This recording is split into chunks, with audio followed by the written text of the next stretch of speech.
This is the K&F Variable ND filter kit for DJI Mini 3 and the Pro version.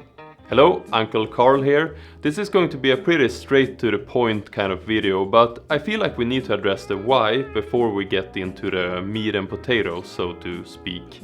As you may or may not be aware of, DJI makes their own kit of ND filters, so why would you want to get these? Well, there's mainly two reasons. One, they're cheaper, and two, more importantly, they're variable with a range from ND2 to ND 512, while DJI's are set to ND 16, 64 and 256. The whole point of having a variable ND filter is that you can get a more exact exposure without having to mess with the ISO or shutter speed in the camera, but there are some drawbacks to be aware of. And this is the main reason behind this video, to test these filters for color cast, sharpness reduction and the cross pattern effect that are prone to occur in variable ND filters. But first, a message from our sponsor.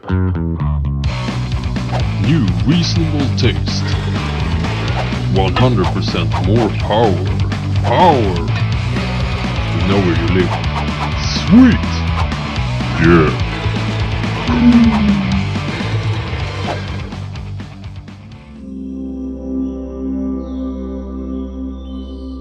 As you might be able to tell from these images, the K&F filters gives a slight warm cast, which seems to shift the image about 400 Kelvin warmer than no filter. Another thing we can see in these images is the cross effect that appears when going to the maximum amount on the filter, but more on this later. In the sharpness test, I couldn't really see any difference between using a filter and no filter. Maybe there's a very slight loss in sharpness, but that could be me seeing things or setting a slightly different focus point. So from what I can tell from this test, there isn't really any loss of sharpness to talk about here.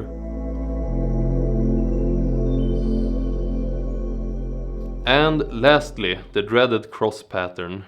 It's not perfect, but to be fair, I don't know how much of an impact this would make in a real-world use as compared shooting against a white wall, but I would stay clear of the last stop on both of these filters, since the pattern becomes very apparent there. Here's how it looks when you go beyond the markings, where you can really see the effect go crazy.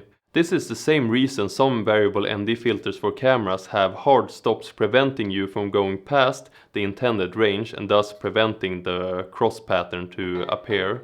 I hope this video could be of use to you, and if it was, consider giving it a thumbs up. And if you have any questions, feel free to ask down in the comments and I will do my best to answer them.